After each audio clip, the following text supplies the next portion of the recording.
आता काय संध्याकाळी दी एंड करायचंच आहे. त्यांच्यासोबत जाऊन जर 2 गोष्टी तरी ऐकून म्हणलं चला.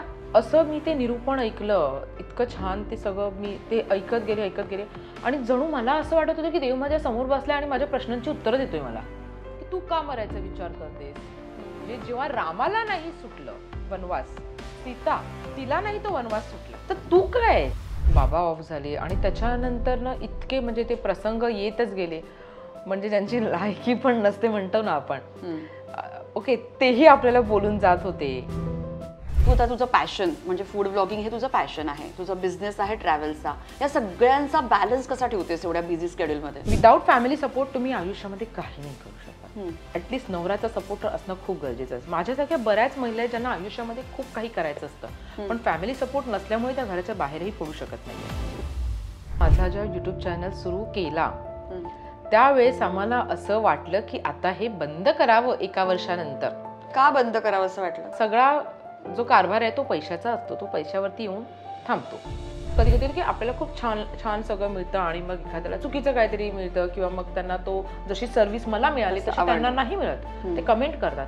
त्याच क्षणी तो स्क्रीनशॉट मी त्या रेस्टॉरंटच्या ओनरला पाठवते आणि त्यांना सांगते की असं पुढच्या वेळेस होता कामा नये प्लीज, नाहीतर मी तो व्हिडिओ डिलीट करणार. माझ्या आयुष्यामध्ये माझं लग्न झालं आणि नवरा माझ्या आयुष्यात आला त्याच्यानंतर मी जास्त पुढे झाली.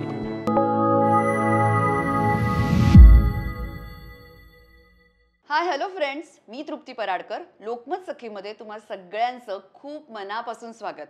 आज सुपर सखीच्या या सेगमेंटमध्ये आपण अशा सेलिब्रिटी फ्रेंडला भेटणार आहोत जी स्वतः तर फूडी आहेच, पण महाराष्ट्रातल्या प्रत्येक खाद्यप्रेमीची ती फेवरेट आहे. ती फेमस आहे तिच्या खमंग फूड व्लॉग्समुळे, ती फेमस आहे तिच्या खाण्याच्या स्टाईलमुळे, ती फेमस आहे तिच्या ट्रॅव्हलिंगच्या पॅशनमुळे, ती फेमस आहे तिच्या दिलखुलास स्वभावामुळे. So let's welcome crazy foodie Ranjita Patil. Hi Ranjita, कशी आहेस? मस्त ठणठणीत. नमस्कार, तुम्ही कसे आहात? मस्त, आनंदात. सर्वात प्रथम तर लोकमत सखीमध्ये तुझं खूप मनापासून स्वागत. लगेच गप्पांना सुरुवात करूयात. रंजिता, मला सर्वात पहिला प्रश्न तुला असा विचारायचा आहे की तू एवढी क्रेझी फूडी आहेस, तर तुझं बालपण कसं होतं? तू लहानपणी पण एवढीच फूडी होतीस का? बालपण माझं खूप छान होतं, पण जेवढी मी आता बडबड करते तेव्हा तेवढी करायची, पण थोडीशी जास्त शाय पण होती. ऍक्टिव्ह तेव्हा देखील होती, आपण फूडी तेव्हा नव्हती. माझ्या आयुष्यामध्ये माझं लग्न झालं आणि नवरा माझ्या आयुष्यात आला त्याच्यानंतर मी जास्त फूडी झाली. कारण की त्यांना असं आहे की कुठेही गेलं, हे मागू तुझ्यासाठी, हे मागू नाही तू हे टेस्ट कर ना, स्वतः नाही टेस्ट करणार, नाही तू हे टेस्ट कर ना. मग ते म्हणतात ना एक वेगळी चव आपल्याला म्हणजे आपण ती चाखायला मिळते आणि त्याच्यानंतर नंतर मग असं वाटतं की नाही आपण डेव्हलप होत जाते ती. मग ती चव जी आहे ती डेव्हलप होत जाते. खरं तर आपण काही जण असे असतात की लहानपणापासूनच ते खूप असे चवीचे चोचले पुरवणारे असतात, जिभेचे खवय्ये असतात. हा, काही जण असे असतात जे लहानपणापासूनच अगदी खवय्ये असतात, जिभेचे चोचले पुरवणारे असतात, पण मी खरंच तशी नव्हते. हे सगळं माझं आफ्टर मॅरेज झालेलं आहे जे काही आहे ते. आता लहानपणीचा विषय निघालाच आहे, तर आम्ही असं ऐकलंय की तू लहानपणी मार खाण्याच्या भीतीपोटी, घरी मार बसेल या पोटी शाळेतून चक्क पळून गेली होतीस. काय आहे तो किस्सा? घाबरली होती ना. आताची मुलं घाबरत नाही, तेव्हाची मुलं आई वडिलांना खूप जास्त घाबरायची. आता काळ बदललेला आहे, आता मारच नाही मिळत मुलांना. म्हणजे असं असतं की अगदीच लहान असतील तेव्हा काय एखादा फटका बिटका मारला त्यामध्ये पण बाळ रागवून बसतं, त्यामध्ये पण आपल्याला सॉरी बोलावं लागते. बाळा मी मारलं तुला, सॉरी बाळा, असं आईलाच बोलावं लागते. पण पूर्वी तसं नव्हतं. पूर्वी आपण मोठे झालो तरी आपला बड्डा इतका फोडला जायचा का बघा, तर काही विषयच नव्हता. आणि मी तर इतका मार खाल्लाय ना, म्हणजे त्या मारानेच मला असं वाटायचं की आता मी काय करू, आता मी कुठे निघून जाऊ, आणि त्यामुळे ती सगळी सिच्युएशन. पण असं काय घडलं होतं ज्यामुळे तू पळून गेली होती? नापास झाली होती ना. Oh my God. 8वीला ते पण काही सामायिक परीक्षा होती, त्याला नापास झाली होती. आणि मग टीचरने आईला घरी शाळेत बोलवलं आणि त्यात माझी आई टीचर, म्हणून आईला असं झालं की माझीच मुलगी, आणि त्यात मी मुलांना दुसऱ्यांना शिकवते तर माझीच मुलगी नापास होते आणि त्यासाठी मला शाळेत बोलवलं जाते. म्हणजे ते तिचं वागणं त्या क्षणी साहजिक होता, पण मला असं झालं की आता ही माझ्याशी बोलत नाहीये, ही शाळेमध्ये येऊनही माझ्याशी बोलली नाही. मी तिच्या अर्ध्या रस्त्यापर्यंत तिचा पाठलागही केला, तिच्या पाठीपाठी, म्हणजे ती पुढे मी मागे, 1 किलोमीटरचं अंतर ठेवून अशी मी चालत होते, म्हणजे अशी लांबून बघत हा पोचली इथे, हा पोचली इथे. पण ते मनामध्ये धग धग, आता घरी जाऊन काय माझी खैर नाहीये, आता काय करावं काही सुचत नाहीये. मग हे ते मनामध्ये सारखं भीती भीती चालू होती आणि त्यानंतर मग इतकी भीती ती अशी झाली ना, बस आता घरी नाही जायचं आपण. आता आपण काहीतरी मोठं व्हायचं आणि मग घरी यायचं. हो, असे वाव. मनामध्ये प्रश्न. आणि खरंच त्यावेळेस मी ते म्हणजे ते पण पाऊल तू उचललं थोडीशी आणि निघून गेली. मस्तीखोर होतीस लहानपणी. हां, म्हणजे मस्तीखोर म्हणजे मी असं जाणून म्हणून मस्ती नाही करायची. ती आपोआप घडली जायची हो. असं मला काय असं कुणाचं असं कळ काढायची असायची असं अजिबात नव्हतं माझं लय. म्हणजे तसा स्वभावच नव्हता माझा. शांत म्हणजे इव्हन माझे बाकीचे नातेवाईक होते ते माझ्या आईला बोलायचे. माझे म्हणजे मावश्या वगैरे सगळ्या होत्या. म्हणे, "अगं हिचं कसं होणार? ही कुणाशी बोलतच नाही. हिला जिथे बसवलं तिथेच ठोंब्यासारखी बसून राहते.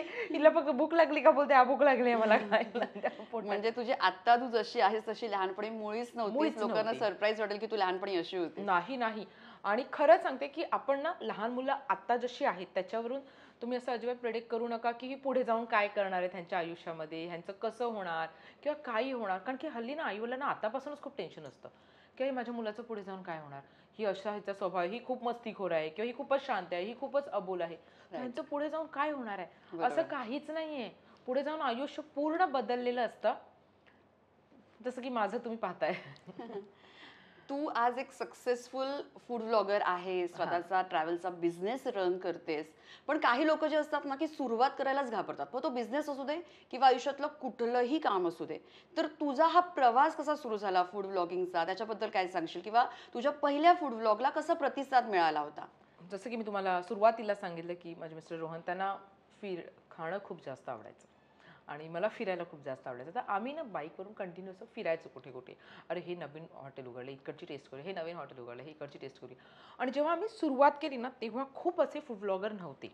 राईट. म्हणजे मुंबईमध्ये पण असे क्वचितच 2-3 होते आणि लेडीजमध्ये तर नव्हतेच. खूप असे नाहीच म्हणायला गेलं तरी चालेल. आणि तेव्हा माझे मिस्टर बोलले, की "आपण फूड ब्लॉगिंग चालू करायची का?" मी सांगितलं, "करायची ना, तू कर."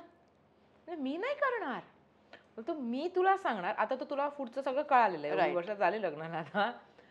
तर तू कर, हं. मी कॅमेरा पकडायचं काम करेन." आणि तेव्हा माझ्याकडे कॅमेरा नव्हता, मोबाईल होता. मोबाईलमध्ये आपण ते ओके. शूट करायचो. आणि असं करूया. मी म्हटलं, "चालेल का?" म्हणजे "तुला भीती वाटते का लोकांची?" म्हणलं, "मला काय भीती नाही वाटत."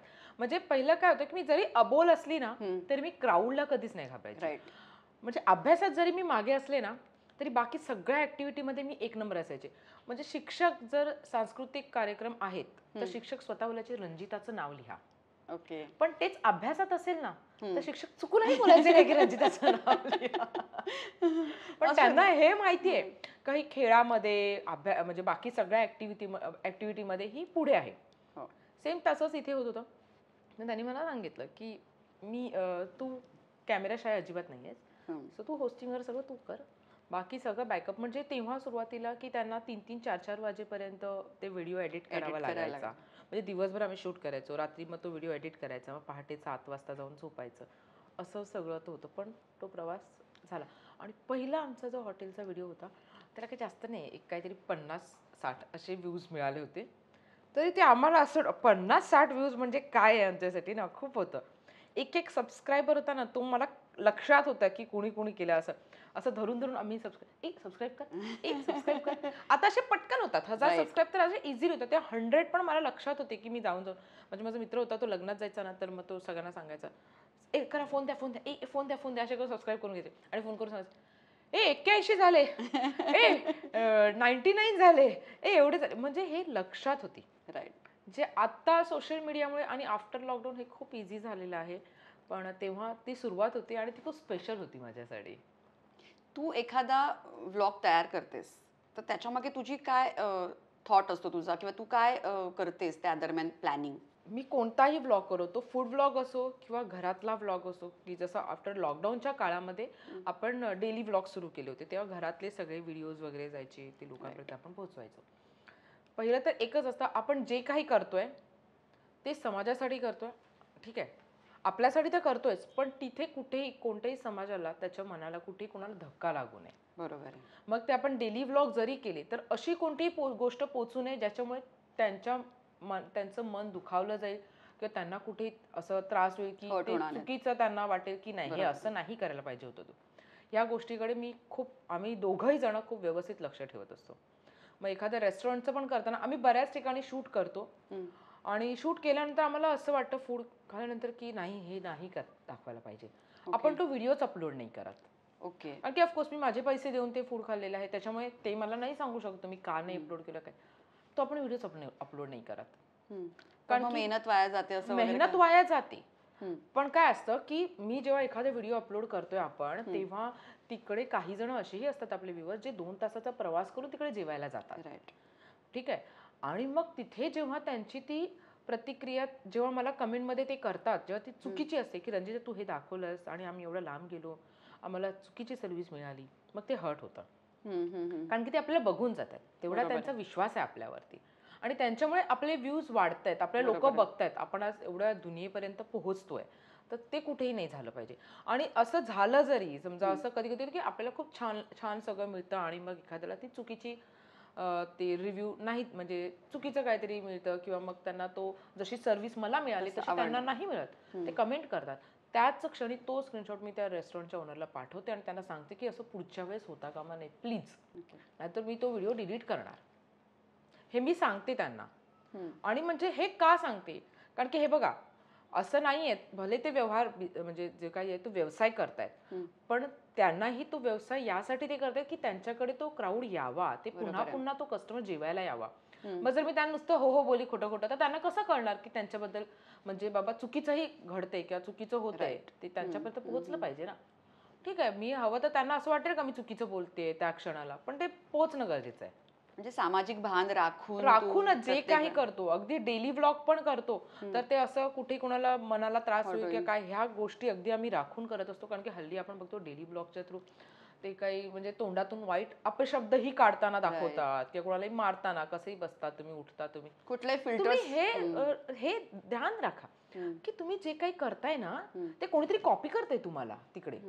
लहान मुलंही बघणारी असतात, वयोवृद्धही बघणारी असतात. आपण मी माझ्या सासूसोबत कशी वागते, आईसोबत कशी वागते, बहिणीसोबत, भावासोबत, धीरासोबत, जावेसोबत, माझ्या बाळासोबत मी कशी वागते, ते कल्चर समोरचं लहान मुलंही बघणार आहे. ते बरोबर कॅप्चर करणार आणि ते तसंच घरात वागणार. तर हे थोडंसं लक्षात ठेवा. आणि इव्हन मी हे आता सांगतेही सगळ्यांना की असं नका रे करू, असं नका ना करू. आपल्याला व्ह्यूज मिळतील, लोक बघतील, पण त्याच्यामुळे त्यांच्या घरामध्ये वाद होऊ शकतो ना, ते कुठेतरी तसं नका करू. तू जे व्हिडिओज बनवतेस किंवा तू जो बिझनेस रन करतेस त्याच्यामध्ये तुला काय काय चॅलेंजेस येतात रोज? चॅलेंजेस खूप सारे येतात. म्हणजे समटाईम्स असं पण होतं की जेव्हा फूड व्हिडिओ आपण शूट करत असायचे तेव्हा मला तापही असायचा, अंगावरती बरंच काय सांडून घेते, हळद, मसाला, मीठ. ठीक आहे, एकदा तर असं होतं की गरम पाणी त्यांनी उकळायला ठेवलं होतं आणि ते असं मी बॅगला सरकायला गेले, ते पूर्ण माझ्या पायावरती सांडलं. पण हे आपण कोणालाही सांगितलं नाही. ह्या गोष्टी आपण नाही सांगू शकत. कधी कधी शूट करताना असं होतं की आपण शूट करायला जातो, मग क्राऊड वाढतो रेस्टॉरंटचा, मग आपण त्यावेळेस थांबवतो की नाही तुमचं होऊ देत, कारण की कस्टमर हा मस्ट आहे त्यांच्यासाठी, तुम्ही ते करून घ्या, आपण थांबूया. आणि मग रात्री 11-12 वाजता तिकडे शूट करून घेतो आम्ही. इव्हन आता जी आपली ट्रॅव्हल कंपनी सुरू झालेली आहे, फ्लाय विथ रंजिता ट्रॅव्हल्स, यामध्ये देखील असं होतं की आपण बाहेर देशामध्ये जातो, परदेशामध्ये जातो, तिकडे बऱ्याच गोष्टींना आपल्याला सामोरे जावं लागतं. आपल्या तिकडच्या काही गोष्टी माहिती असतात, काही नसतात माहिती, पण हे सगळं चॅलेंज आहे, हे सगळं सांभाळून घेणं. आणि प्रत्येक जण जो आपल्यासोबत येतो तो वेगवेगळे प्रश्न घेऊन येतो आपल्या डोक्यामध्ये. या प्रश्नाचं प्रॉपर निवारण करणं खूप गरजेचं आहे, नाहीतर मग जर ते राहिलं कुठेतरी तर ते परत आपल्यासोबत नाही येणार आहेत ना. बरोबर. आता मागच्या ट्रिपला मी गेले होते त्यावेळेस माझा ऍक्सिडेंट झालं होतं, ते मी म्हणजे त्यांच्यापर्यंत पोहोचूही नाही दिलं की माझं असं काही झालंय. आणि दुसऱ्या दिवशी मी ठणठणीत होऊन रिटर्न बसमध्ये, म्हणजे माझ्या लागलं वगैरे होतं आणि मी पूर्ण म्हणजे ऍडमिट होती पूर्ण दिवसभर हॉस्पिटलमध्ये. हां, आणि हे त्या ट्रिपमध्ये कोणालाच कळू नाही दिलं. रात्री त्यांना कळालं की असं झालंय, मग दुसऱ्या दिवशी मी रिटर्न त्यांना रिजॉईन झाले. आणि तेवढ्याच एनर्जीने की तुम्हाला बरं नाहीये म्हणून तुम्ही असं नाही ना, ते तुमच्यासोबत एन्जॉय करायला आलेत ना, तुमचं दुःख तुम्ही तुमच्याकडे ठेवा. बरोबर. मला असं वाटतं की एखादा व्यक्ती जर तुमच्याकडे तेवढी पॉझिटिव्ह वाईब्स घेऊन येतं ना, तर रिटर्नमध्ये तुम्ही त्याला एवढी भरभरून पॉझिटिव्ह वाईब्स द्या ना की ती त्याला प्रत्येक क्षणी लक्षात, म्हणजे माझा चेहरा जरी त्यांच्या डोळ्यासमोर आला तो तो तसाच आला पाहिजे, जशी मी दिसतीये, हसरी बोलकी जे काही आहे तशीच दिसली पाहिजे त्यांच्यासमोर. मला वाटतं असं तुझ्या मला वाटतं. सक्सेसचं गणित त्याच्यातच दडलेलं आहे. व्ह्युअर्सची काळजी घेणं, कस्टमरची काळजी घेणं हे तुझ्यासाठी खूप बरोबर, महत्वाचं खूप आहे महत्वाचं आणि आहे. त्याच्यामुळेच तू आज एवढी यशस्वी आहेस. बरोबर. तर मला तुला आता तू ट्रॅव्हल्सचा बिझनेस जो आहे त्याच्याबद्दल बोलतेयस, तर मला असं विचारायचं आहे की तुला ती संकल्पना कशी सुचली किंवा तू पहिली ट्रिप कुठे घेऊन गेलीस? ही संकल्पना सुचली मला आणि मी हे नेहमीच सांगते म्हणजे प्रत्येक पॉडकास्टमध्ये म्हणा किंवा जर मला कोणी विचारलं तरीही मी अगदी हे आवर्जून सांगते की समोरच्यावरती विश्वास दाखवणं ना खूप महत्त्वाचं आहे बरोबर. आणि हे प्रत्येकजण नाही दाखवत की तू हे करू शकतोस, तुझ्यामध्ये ही पॉवर आहे. ही पॉवर ओळखून घेणं आणि ती समोरच्याला सांगणं हे खूप इम्पॉर्टंट आहे. तुम्हाला जसं की माहीत आहे की नाही माहीत नाही, पण तुम्हाला सांगू इच्छिते की दुबईला पेशवा रेस्टॉरंट आहे, माहीत आहे का? राईट, माहिती. त्याचे पेशवा रेस्टॉरंट आहे ज्यांचं नाव आहे सचिन जोशी, श्रेया जोशी हे दाम्पत्य आहे. तर त्यांच्याशी माझी खूप चांगली असं म्हणजे चांगलं रिलेशन आहे. म्हणजे त्यांना मी दादा बोलते, वहिनी. दादा वहिनींसारखं छान नातं झालेलं आहे त्यांच्यासोबत. लॉकडाऊनच्या नंतर फर्स्ट जेव्हा मी दुबई ट्रिपला गेले होते तेव्हा त्यांच्या रेस्टॉरंटला गेले होते, फूड टेस्ट केलं होतं, व्हिडिओ त्यांच्यावर बनवला टेस्ला होता. म्हणून फिरली पण हा होती. टेस्ला मधून फिरली होती, परफेक्ट. हा आणि तो व्हिडिओ इतका छान झाला, इतका छान रिस्पॉन्स आला दादांना. त्यांनी मला फोन करून सांगितलं, अगं किती रिस्पॉन्स आला. बोलतो तुला माहित आहे का, मी एअरपोर्टला मुंबईला पोहोचवलं तर मला असं लोकांनी सांगितलं, तुमची टेस्ला कार आहे ना? मी पुण्यात पोहोचलो तर मला सांगितलं, तुमचं टेस्ला कार, तुमचं पेशवा रेस्टॉरंट आहे ना? तर ही ओळख मिळाली आपल्याला. राईट. हे एक ब्रँड तयार झालं. पेशवा रेस्टॉरंट माझं आहे 10 वर्षांपासून, पण त्याला ब्रँड मिळालं, ओळख मिळाली त्याच्यामुळे. तर तुला माहिती आहे का तुझ्यामध्ये किती पोटेन्शियल आहे हे सांगणं खूप गरजेचं आहे. तर दादाने मला अक्षरशः ते माझ्या मागे लागले आणि मला सांगितलं, मला माहित नाही जेव्हा तू पुढच्या वेळेस दुबईला येणार तेव्हा तुझं स्वतःची ट्रॅव्हल कंपनी असायला हवी. मी सांगितलं दादा तुम्ही विश्वास दाखवते ठीक आहे, पण असं नाही वाटत, म्हणजे हे खूप मोठं आहे. ट्रॅव्हल कंपनी सुरू करणं हे काही छोटी गोष्ट नाहीये. आपल्याला अगदी छोट्या मोठ्या गोष्टींचं लक्ष ठेवावं लागतं. म्हणजे फायनान्शियली पण लक्ष ठेवायचं आहे, पर्सनली पण तिथे अवेलेबल राहणं गरजेचं आहे. आणि एवढी मोठी मी म्हणजे जबाबदारी आहे ती मी घेऊ नाही शकणार असं मला वाटतंय. ते म्हणतात नाही तू करू शकतेस, तुझ्यामध्ये ते पोटेन्शियल आहे आणि मी तुला 100% गॅरंटी देतो की तू करू शकतेसच शकतेस. आणि त्या दोघांनी माझ्या मागे अगदी हात धुवून म्हणजे एवढं मागे लागले आणि त्यांनी सांगितलं नाही तू कर. आणि त्यांनी हेही सांगितलं, तुला काही मदत लागली तर तू आमच्याकडनं घे, आम्ही तुला मदतीला आहे. तुला कुठे लागतंय, कुठे कुणाशी बोलायचंय, कुठल्या देशात जायचंय त्यांच्याशी बोलायचंय, मी काढतो ओळख, मी सांगतो तुला, पण तू ही सुरुवात कर. ही किती मोठी गोष्ट आहे ना की त्यांनी ते सांग. आणि तेवढं नुसतं सांगितलं नाही, म्हणजे नुसतं डोक्यात तेवढं नाही घातलं.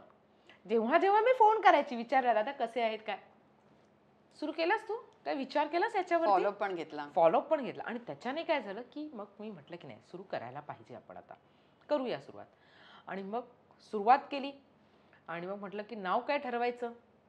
आणि मग माझी मैत्रीण आहे दुर्गा, इव्हन माझे मिस्टर, ते दोघं म्हणायला लागले की रंजिता नाव असलं पाहिजे. आणि माझं असं होतं की नाही म्हणजे छोटी माझं बाळ आहे, ओवी आहे, माझी प्रथा आहे, त्यामुळे त्यांचं नाव आपण त्याच्या नावाने असं काहीतरी जॉईन करू, असं काहीतरी नाव ठेवूया. नाही नाही रंजिता नाव हे असलं पाहिजे ट्रॅव्हल कंपनीमध्ये. आणि मग तिचंही दुर्गाचं म्हटलं लागलं. मग असं म्हटल्यावर मग काय फ्लाय विथ रंजिता ट्रॅव्हल्स हे नाव फायनल झालं. आणि आपण पहिली ट्रिप जी लेडीज स्पेशल ट्रिप आपण लॉन्च केली 27 एप्रिलला होती, थायलंड. ओके. आणि ती इतकी छान, म्हणजे थायलंड म्हटल्यानंतर कोण जातं, मुलं जातं, म्हणजे यंग क्राऊड हा जास्त जातो थायलंडला. असं ना family crowd, young crowd, ladies special थायलंडला नाही नेत, पण आपण लेडीज स्पेशलच थायलंडला नेली. आणि एवढी मजा केली सगळ्या लेडीजने, रूल्स ब्रेक केले. रूल्स ब्रेक केले, फुल मजा. आणि असंही आहे की फ्लाय विथ रंजिता म्हणजे आपण असं म्हणतात खाण्याची राहण्याची फिरण्याची उत्तम सोय. बजेट फ्रेंडली ट्रिप तर आहे, पण खाण्याची राहण्याची फिरण्याची उत्तम सोय त्यांची तिथे केली. आणि त्या सगळ्या मायमाऊलींचा इतका मला आशीर्वाद मिळाला की आपली पहिली प्रत्येक ट्रिप पहिल्या ट्रिप पासून त्याच्यानंतरची ही फुलच होत आली आहे. ओके. असं म्हणजे असं कधीच होत नाही की नाही बाबा इथे कमी झाले आहेत बुकिंग, इथे नाही. पण त्या विचार करा, त्या ज्या आल्या, माझं काही ब्रँड नव्हतं, माझं काही नाव नव्हतं, माझं काहीच नसताना त्यांनी ती ट्रिप बुक केली. आणि तुम्हाला खूप महत्त्वाचं सांगू इच्छिते की ही ट्रिप बुक करताना मला कोणी हे नाही विचारलं की आयटनरी काय असणार आहे, ओके, हॉटेल कुठलं देणार आहेस, हे काहीच विचारलं नाही. 10 दिवसामध्ये ट्रिप फुल झाली होती. आम्ही 21 मार्चला होतो दुबईला, 22 मार्चला लॉन्च केली दुबईची ट्रिप फेसबुकवरती लाईव्ह येऊन. आणि त्याच्यानंतर आम्ही सांगून गेलो होतो दुबईला जाताना फेसबुकवरती की आपण असं ट्रॅव्हल कंपनी सुरू करणार आहोत. ओके. पण ट्रिप लॉन्च कधी करतो हे काही सांगितलं नव्हतं. लाईव्ह जाऊनच सांगितलं होतं आणि तिकडनंच दुबईवरून ट्रिप लॉन्च केली. ओवीच्या बाबांना कॉलवर कॉल यायला लागले. दादा मी पैसे ट्रान्सफर करायचे कोणत्या अकाउंटला करायचे, पैसे ट्रान्सफर करायचे कोणत्या अकाउंटला करायचे. म्हटलं असं कसं आपण अकाउंट नंबर डायरेक्ट त्यांना, म्हणजे भीती वाटते ना एवढ्या लोकांचे पैसे घ्यायची जबाबदारी. म्हणलं तर द्यावं तर लागणार, आपण भले इकडे आहोत पण द्यावं लागणार ना. आणि असं करून मग त्यांना अकाउंट नंबर आपण शेअर करत होतो. तर आपल्याला वाटलं की येतील 5-7 बुकिंग 10-12 अशा येतील. 29 तारखेला फोन कॉल चालू होते पण आम्हाला माहिती नव्हतं की कोण, कारण त्याच्यानंतर काय झालं, एक 5-6 दिवसानंतर ओवीच्या बाबांचा फोन बंद झाला, काहीतरी प्रॉब्लेम झाला नेटवर्कच्या इश्यूमुळे. त्याच्यामुळे मेसेज काही येत नव्हते, कॉल्स येत नव्हते. आम्ही आलो 29 एप्रिलला. त्याच्यानंतर जेव्हा आम्ही अकाउंट चेक केलं तर त्याच्यामध्ये 31 बुकिंग झालेले होते. 31 लोकांचे पैसे आलेले होते 100%. जे की त्यांनी हेही नाही विचारलं आयटनरी काय, हॉटेलचं नाव काय आहे, किती दिवसाची आयटनरी, एवढंच विचारलं फक्त की रंजिता असणार आहे ना सोबत. म्हणजे हा किती मोठा विश्वास आहे बघा, की ते अहो कोणी 1000 रुपये देतं तर 1000 प्रश्न करतं आपल्याला, ठीक आहे. पण इथे ते त्यांच्या आयुष्यातले 5 दिवस मला देणार होते, त्यांचे पैसेही देणार होते. पण त्यांनी मला फक्त एवढंच विचारलं की रंजिता आहे का सोबत. म्हणजे एवढा मोठा म्हणजे तो विश्वास होता ना. मी त्यावेळेस खरंच देवाला धन्यवाद बोलले की हे सगळं तुझ्या आशीर्वादामुळे झालेलं आहे आणि खरंच या सगळ्यांच्या प्रेमामुळे, हे नव्हतं शक्य.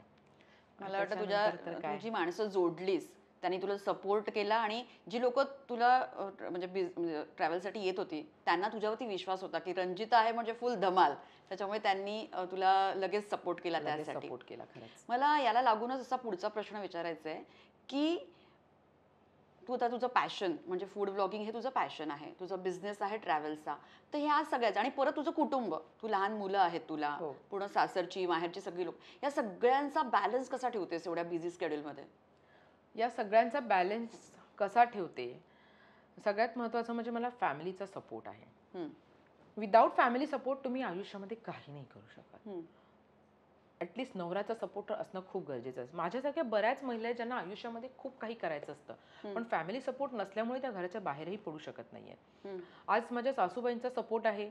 जेव्हा व्हिडिओची आम्ही सुरुवात केली, जेव्हा आपले फूड व्हिडिओ सुरू झाले तेव्हा देखील त्यांनी सपोर्ट केला की नवीन नवीन गावच्या रेसिपी दाखवायच्या, जसं की तुम्हाला माहित असेल तर तुम्ही बघा, तुम्हाला आवडेल ते. आणि ते इतक्या छान प्रेमाने सगळ्यांना समजावून सांगतात इनोसेंटली, ते खूप छान आहे. माझा धीर, माझी जाऊ वगैरे हे फॅमिली सपोर्ट. माझी ओवी खूप जास्त समजूतदार आहे, म्हणजे कधी यायला उशीरही झाला आणि तिला जर सांगितलं बेटा असंच आहे तर ती खूप नाही मागे लागत. तिला माहिती आहे की मम्माचं काम आहे, ती समजून घेते. इव्हन माझे मिस्टर जे माझ्यावर एवढा विश्वास ठेवतात, आज परदेशामध्ये मी एकटीही जाते, एकटी फिरते. ह्याच्या अगोदर मला त्यांनी एकटंच ट्रिपला पाठवलंय वेगवेगळ्या कंपन्यांसोबत. नाही नाही तू एकटी जाऊन मजा करून ये, नाही तू एकटी जाऊन फिरून ये. हे खूप गरजेचं असतं. नाहीतर हल्ली आपले फोन बिझी आले ना बायकोचे, कुणाशी बोलत होती, कोण होतं, काय होतं, कशासाठी, हा कोण, तो कोण, हे कशाला, ते असे 17 प्रश्न असतात. मग ते ना माइंड ना आतमधल्या आतमध्ये ना कुठेतरी ना हे होतं की अरे काय चाललंय, असं फ्रीडम नाहीये आपल्याला. आपण आतल्या आतमध्ये घुसमटत जातो, म्हणजे ते कळत नाही, समोरच्याला उत्तरही नाही करू शकत. पण माझ्या नवऱ्याने खरंच मला कधीही प्रश्न नाही केला, म्हणजे एवढा विश्वास. हा फक्त काळजीसाठी मात्र फोन करणार. हा म्हणजे हा सपोर्ट, ही काळजी असणं खूप गरजेचं आहे. जो माझ्या मागे आहे सपोर्ट, ती काळजी आहे आणि त्यामुळे कदाचित हे सगळं अगदी सोपं होऊ शकतं. आणि ऑफकोर्स सगळ्यात महत्त्वाचं म्हणजे या सगळ्यांमध्ये जे आहे ते देवाचा आशीर्वाद, म्हणजे स्वामींचा आशीर्वाद आहे, त्याच्यामुळे हे सगळं शक्य होते. कारण की जेव्हा मी घराच्या बाहेर पडते तेव्हा मी देवाला सांगून नाही, तेव्हा तुझ्या आशीर्वादाने पडते, तू मला व्यवस्थित घेऊन ये. सगळा दिवस दिनक्रम जो चाललाय, होणार आहे, तो तुझ्या आशीर्वादाने होऊ देत. तोंडातून असा कोणता शब्द नको निघू देऊस की ज्याच्याने समोरच्याला हर्ट होईल. जे काही काढणार आहेस ते तुझ्याच आशीर्वादाने काढून घे. कारण की काय असतं की आपण भावनेच्या भरात, बोलण्याच्या भरात, रागाच्या भरात काहीतरी बोलून जातो. बरोबर. आणि आपल्याला माहिती नसतं की समोरची व्यक्ती कोणत्या सिच्युएशन मधून निघते आणि मग ते त्याला हर्ट होतं. बरोबर की नाही? हे खूप महत्त्वाचं. मन जपणं लोकांचं खूप महत्त्वाचं. खूप आपल्याला नसतं माहिती त्यांच्या मनात काय चाललंय, मग ते त्याच्या मनात राहून जातं ना, अरे हिने मला असं सांगितलं, ही कारण ती वेळ निघून जाते पण ते शब्द लक्षात आणि आपण घेऊ पण नाही शकत ते शब्द. आपल्याला माहिती पण नसत की आपण काय बोलून गेलोय. बरोबर. ते जेव्हा आपण त्याच्या आशीर्वादाने बोलतो, त्याच्या आशीर्वादाने करतो, ते सगळं उत्तमच होतं. शाळेमध्ये असताना घाबरून नापास झाले म्हणून घाबरणारी रंजिता, ते आता फ्लाय विथ रंजिताची एक बिनधास्त रंजिता, ही अशी खूप मोठी तुझी सक्सेस स्टोरी हो आहे. हो. पण तुझ्या आयुष्यात असा देखील एक काळ आला होता हम्म. जेव्हा तू तुझं आयुष्य संपवण्याचा विचार केला होतास. हो. असं काय घडलं होतं की तू एवढा कठोर निर्णय घ्यायला तयार झालीस आणि त्यातून तू कशी बाहेर आलीस? जो काही माझ्या आयुष्यामध्ये जो मी कठोर निर्णय घेतला तो बिफोर मॅरेज होता. हम्म, ठीक आहे. म्हणजे घरातली परिस्थिती काय माझी खूप फारशी चांगली नव्हती आणि खूप म्हणजे मनस्ताप इतका जास्त वाढला होता, इतका जास्त ना, की असं वाटत होतं की यार बस, म्हणजे आपण इतके छान प्रयत्न करतोय आपले हम्म, आणि चांगले प्रयत्न करतोय प्रत्येक कामामध्ये, हम्म, मग हे का नाही होत आहे हम्म. असं. मग ते असे आणि बऱ्याच गोष्टी घडत गेल्या, म्हणजे ते होतच नव्हतं, म्हणजे काम करणं आणि त्या गोष्टी म्हणजे सक्सेस मला वाटतं मिळणं वगैरे. अचानक वडील पण गेले. हां, आणि त्याच्यानंतर माझे बाबाही ऑफ झाले अचानक. मी 12th असताना बाबा ऑफ झाले. बाबा ऑफ झाले आणि त्याच्यानंतर ना इतके म्हणजे ते प्रसंग येतच गेले, म्हणजे ज्यांची लायकी पण नसते म्हणतो ना आपण. हम्म, ओके, तेही आपल्याला बोलून जात होते. कारण की माझ्या बाबांनी मला इतकं म्हणजे असं प्रेमाने हे केलं होतं. आमच्या घरामध्ये कधी कोणताही वाईट शब्द नाही बोललं जायचं. शिवीगाळ हा कधी शब्द नव्हता, काहीच नव्हतं. आणि चालत जायचं तर मला कधी माहितीच नव्हतं. आणि त्याच्यानंतर मी पहिल्यांदा जॉबसाठी बाहेर पडले. हम्म, हम्म, तिकडे असे वेगवेगळे एक्सपिरियन्स, म्हणजे वेगवेगळे, म्हणजे जिथे जायची तिकडे कुणाचं म्हणजे स्वभावच चांगले नसायचे. हम्म, मग ते मला काहीतरी वेगळीच कामं करायला लावायची. मग ते नाही पटायचं मनाला, की नाही हे रॉंग आहे, आपण हे नाही करू शकत. त्यावेळेस ती परिस्थिती इतकी वाईट झाली होती ना, की मला काहीच सुचत नव्हतं. हम्म, मग म्हटलं की यार बस आता अपने से होगा नहीं, हम्म. बस आता आपण डी एंड करायचा. एक तर आपण अभ्यासात पण काय खूप हुशार नाही. बँकेचे सगळे फॉर्म पण भरून झालेले. ठीक आहे. ते पण काय होत नाहीये जागेवरती नीट. आणि त्या ते घरी गेल्यानंतर हे टेन्शन. म्हटलं आता मग काय, मग मी अगदी मैत्रिणीला फोन बिन करून सगळ्यांचं झालं. हाय, हॅलो, कशी आहे? सगळं सगळ्यांशी बोलून झालं, आईशी बोलून झालं. बस आज फायनल अपने को करने का है. आज फायनल अपने को डी एंड करने का है. त्या दिवशी होती गुरुपौर्णिमा. ओके. आणि माझ्या मैत्रिणीची आई आहे ना, ती बैठकीला जात होती. त्याच आमच्या रस्त्याने ऑफिसच्या माझ्या समोरच्या रोडनी जात होती. तर मग मी काकू अशा मी उभी होती आणि मी असं माझं असंच चालू होतं, काय करू ऑफिसच्या बाहेर येऊन म्हणजे येरझाऱ्या आपण घालतो ना, अशा अस्वस्थ अस्वस्थ झालं होतं ना मन ते.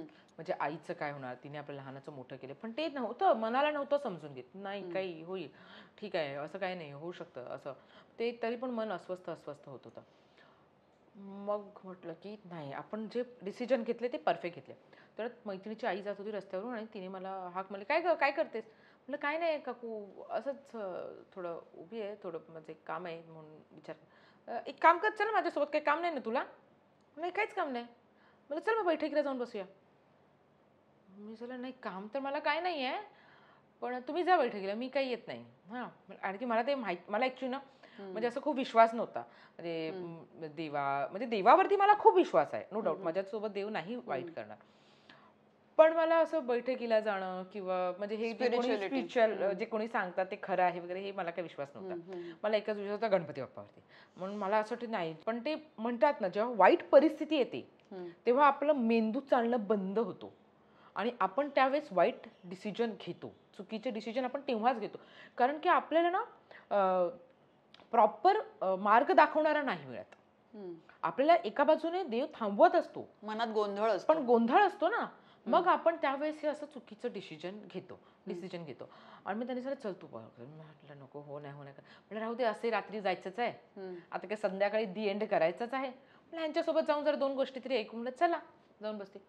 त्याच क्षणी म्हणजे असं मी ते निरूपण ऐकलं, इतकं छान ते सगळं मी ते ऐकत गेले आणि जणू मला असं वाटत होतं की देव माझ्या समोर बसलाय आणि माझ्या प्रश्नांची उत्तरं देतोय मला, की तू का मरायचा विचार करतेस? जे जेव्हा रामाला नाही सुटलं वनवास, जो देवांचा देव आहे, ज्याच्यामुळे हे जग चालू आहे, त्याला वनवास नाही सुटलं. सीता, तिला नाही तो वनवास सुटला, तर तू काय आहेस? तर क्षुल्लक आहेस एवढंसं, तर तुला काय सुटणार आहे का दुःख? नाही सुटणार. आणि जरी तू मेलीस, तुला पुन्हा यायचंय तेच दुःख भोगायला. कारण की जोपर्यंत तुझ्या जे काही शिल्लकेवरती, तुझ्या कार्डावरती लिहिलेलं जे दुःख आहे, जे तोपर्यंत तू ते दुःख जोपर्यंत भोगत नाहीस, तोपर्यंत तुला काही सुटका नाहीये. हे लक्षात ठेव. तू आता मरशील, तू परत येशील, कुठल्या तरी दुसऱ्या जनावर बिनावर काहीतरी बनवून येशील, पण तुला त्रास हा सहन करायचाच आहे. मनुष्य योनी ही म्हणतात ना, आपण खूप जास्त पुण्य केल्यानंतर ही योनी मिळते मनुष्याची. पण ती 84 लक्ष योनी तुला फिरावी लागणार आहे कीटक बिटक म्हणून. मग तर अजूनच घाबरली. म्हणजे नको बाबा, आपण आहोत आता हे आयुष्य म्हणून, मनुष्य म्हणून हे जास्त बेटर आहोत. याच्यामध्ये आपण चांगलं करू शकतो अजून. आणि इतकं मी रडली ना त्या क्षणाला, आणि म्हटलं की बस, आपण जे चुकीचा विचार करत होतो हे नाही करायचं, आणि आपण आता स्मरणात राहायचं.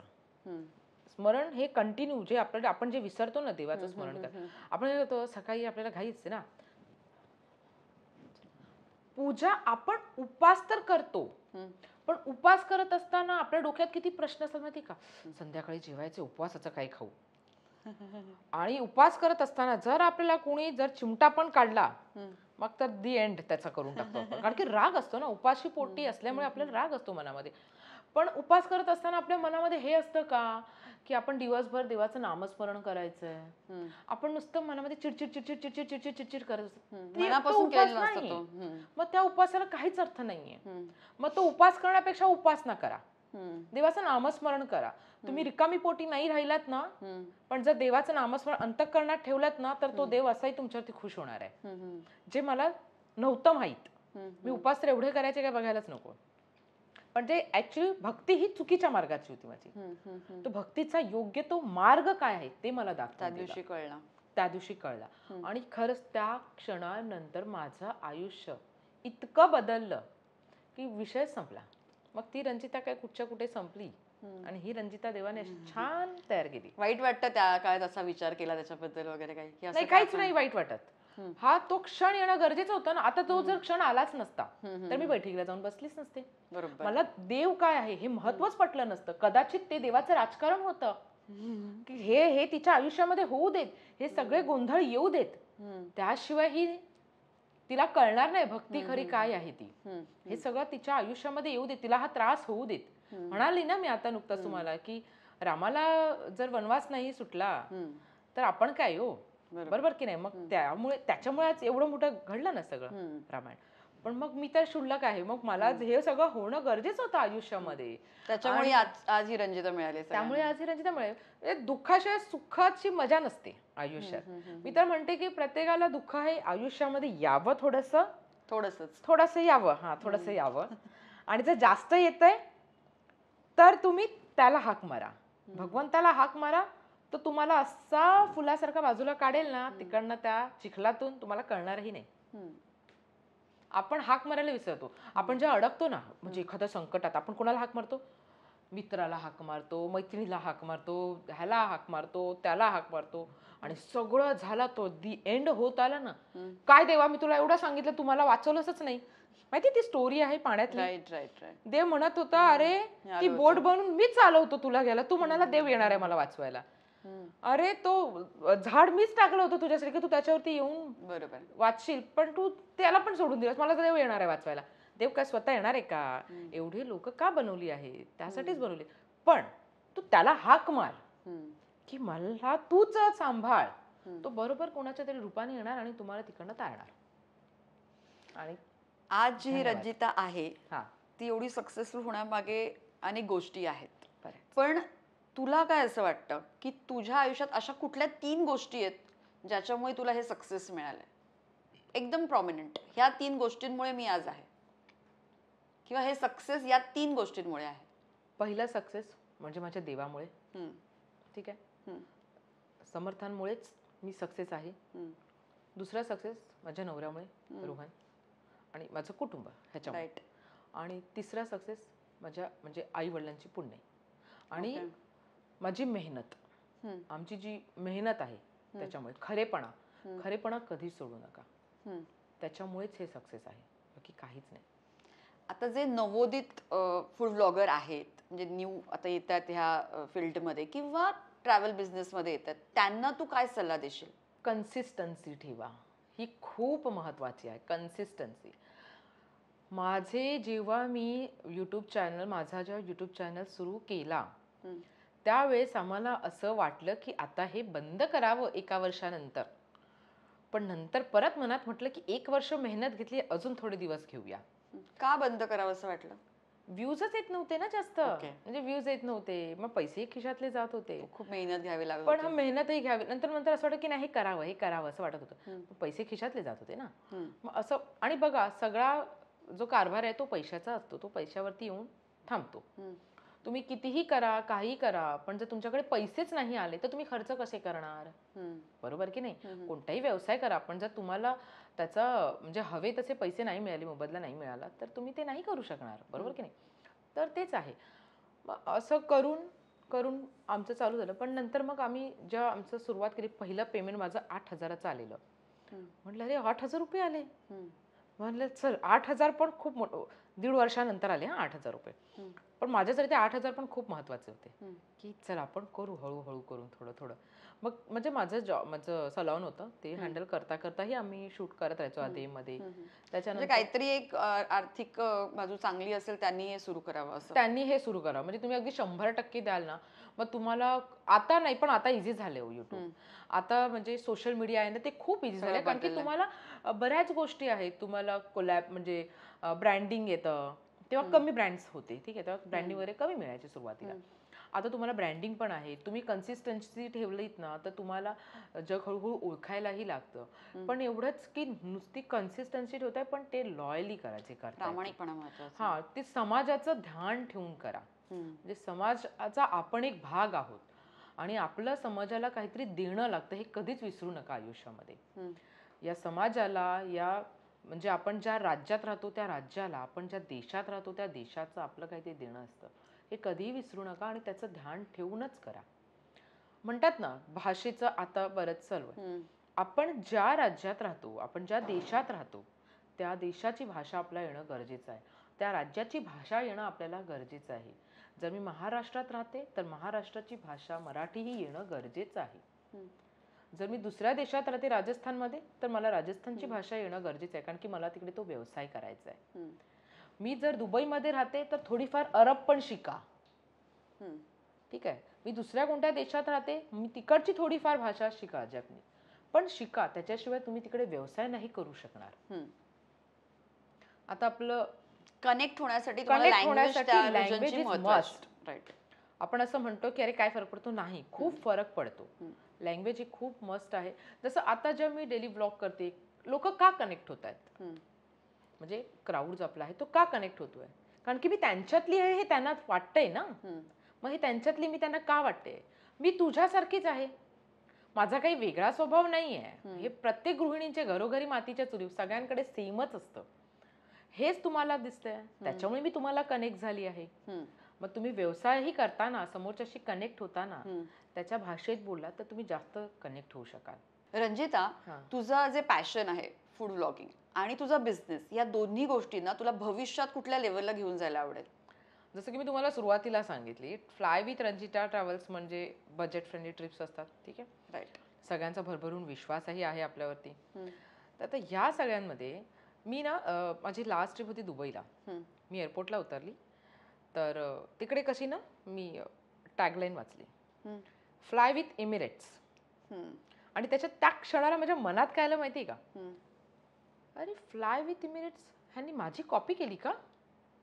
कारण की मला हे नाव ना थोडं वाटत, फ्लाय विथ इमिरेट म्हणजे फ्लाय विथ रंजिता का नाव आहे, म्हणजे आपण वेगळं नाव ठेवूया असं माझ्या मनात सारखं करतो. म्हणजे फ्लाय विथ इमिरेट्स वाचलं ना, तर मी चला रंजिता तू परफेक्ट आहे, fly with Ranjita is also good. त्यांचं फ्लाईट आहे, म्हणजे आज ती विमानाची हे आहे, मोठी, एवढी मोठी कंपनी आहे, तर फ्लाय विथ रंजिता ही एवढीच मोठी करायची आहे आपल्याला. ओके. 30 चाकांचं विमान हे आपल्याला खरेदी करायचं आहे, हे विसरायचं नाही आहे.